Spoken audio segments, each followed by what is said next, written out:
Okay, hello everyone, and welcome to the first day of online learning for Intro Bio. I am new to recording lectures, and I'm coming to you live from my home office, and this is where I'll be until I find out a way to get more creative with this. So let's move forward with talking about what we're going to learn today and how that will work. So just want to remind you of a few things. We've got some announcements here. Chapter 24 and 25 are due today. Their quizzes are optional. Friday we'll be having a literature discussion. That will be live through Zoom. Your classmates have provided an interesting article and activity that you'll be doing. So please make sure you're ready for that. If you aren't able to make it, please reach out and let us know. Sunday, the comments for the online discussion are due. And on Monday, chapter 26 and quiz 8 are due. Please make sure you're keeping up with that. On April 1st, Professor De Cesar will be back.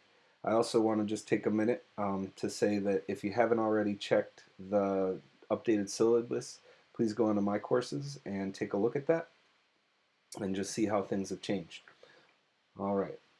So what we're talking about today is population dynamics, and today we need to think about the understanding cells at the ecosystem level. I think chapter 24 is really interesting because it talks a lot about how single cell organisms impact ecosystems, and that's a perspective most people don't really take. Um, the activity that you're going to do today really works on understanding how population dynamics work and how changes in population impact ecosystems. The bio or the math exploration in your textbook is a really important thing to do. I think that understanding how populations work will help us all better understand how the world around us works. And then move on to thinking about how single cell organisms impact ecosystems, especially when it comes to production of toxins and nutrient cycling. So moving forward to talking about different kinds of populations, we have two different strategies that organisms use in population growth. R-selected strategies, K-selected strategies.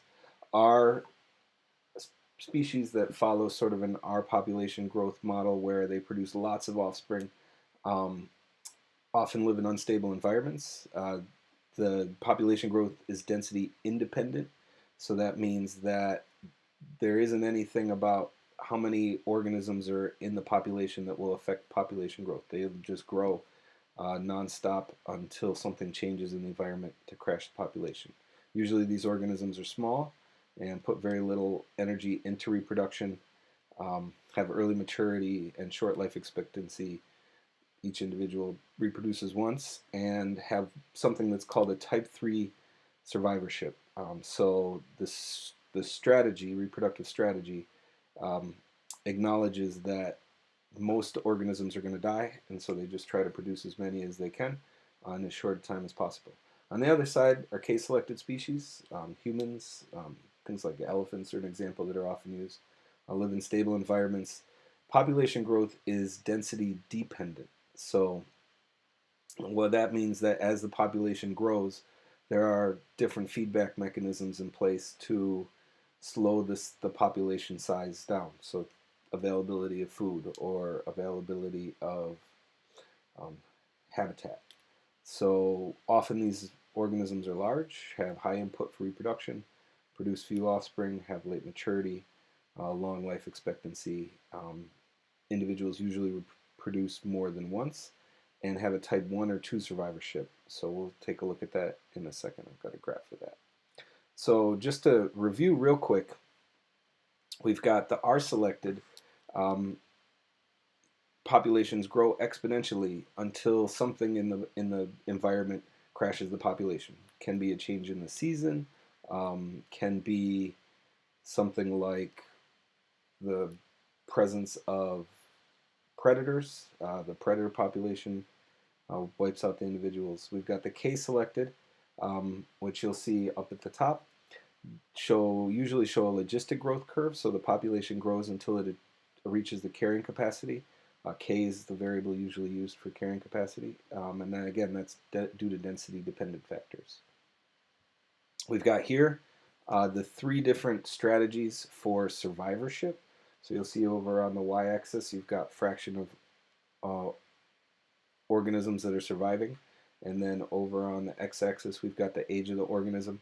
So things that are R-selected follow that type 3 curve. The oysters are the examples they use here. So most organisms die before they get to an older age. On the other side, people have a type 1 where most organisms survive into old age, and then that's where we see the drop in survivorship is in old age. And then some things are kind of in the middle. So songbirds and hydra, if you don't know what hydra is, take a minute to look it up. Show type 2, which is in the middle. One of the things that's brought up in the chapter is the importance of single cell organisms in the cycling of nutrients. And so this is just a slide to talk a little bit about the nitrogen cycle. And you'll see there's several places where nitrogen fixing bacteria are an important part of this process. Most of the nitrogen that's available from plants is a result of the work of nitrogen fixing bacteria. And often in ecosystems, nitrogen is the limiting nutrient for the growth of plants, which then limits the growth of animal populations. And so they're essential in ecosystems. We've just got some single cell algae here living in a colony, and that's just going to help us think about this idea that we have nutrient balances that limit the size of populations. And so when the nutrients get out of balance, here we've got a pond or a lake, experimental pond or lake, where we've got carbon and nitrogen on one side and added phosphorus on the other. And you can see the explosion of growth in the phosphorus, in the algae population. All right, so this can have really significant effects. One is a red tide. So that is where there's an increase in algae, dinoflagellate algae, and they produce toxins in the water that then are harmful to fish and other organisms.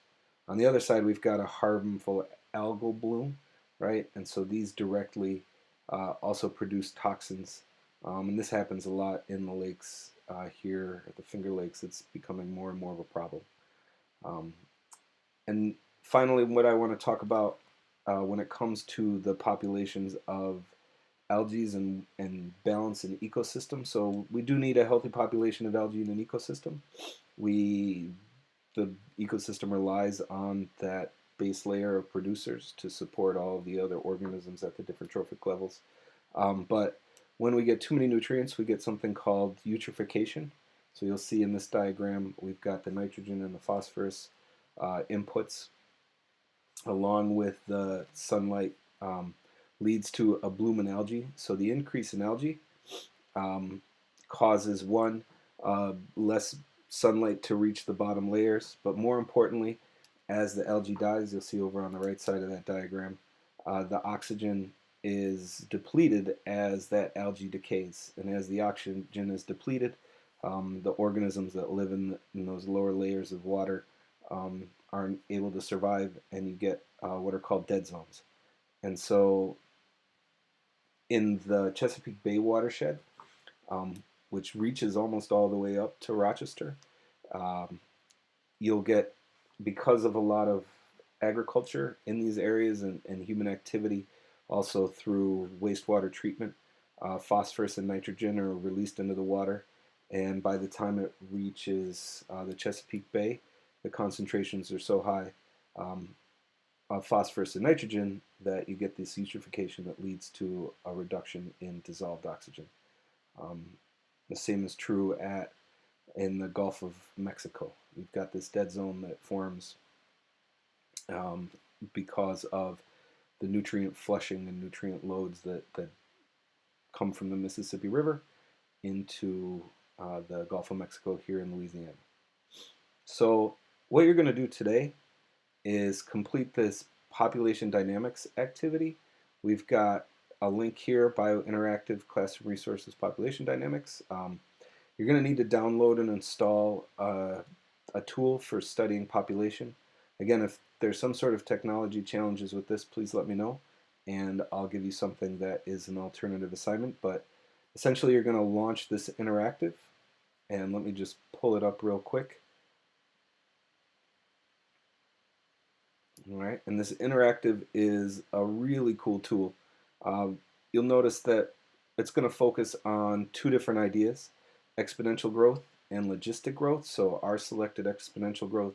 Logistic would be the more case selected, where you go begin with exponential growth, and then that eventually stabilizes, so you get that S curve at the carrying capacity. So you're going to spend some time exploring this. There's a worksheet that you need to complete, and as you complete the worksheet, you'll learn about the different aspects of population growth and population dynamics. In addition to what the worksheet asks you to do, I highly recommend just kind of playing with the variables and seeing where you increase the R rate of population growth, see what happens to the population size and how fast it grows. You can also adjust the initial population, have this slope on there, the logistic growth, and as you get into some things, also thinking about different discrete versus continuous. It's going to bring in some calculus, and so it's a good idea to know your calculus. But yeah, you're going to complete this simulation. There's a worksheet. Just want to warn you real quick that you need to be careful as you fill out the PDF worksheet. A lot of times there is people find that it is deleted. So, all right, I'm almost done here. So what you've got is a worksheet that you need to complete. It's a PDF, and some people have had some challenges where it's deleted all of their work. So just be careful. Don't try to save it. Print it as a PDF, and then, or you can answer the questions on a Word document and submit that. I put a deadline as next Monday for that one. I don't believe deadlines for the work will be that long in the future, but I just want to make sure I give you enough time to complete this. So good luck, and let me know if you need any help. I will be available during class time today, 12 to 1, for office hours through Zoom. And yeah, have a good day.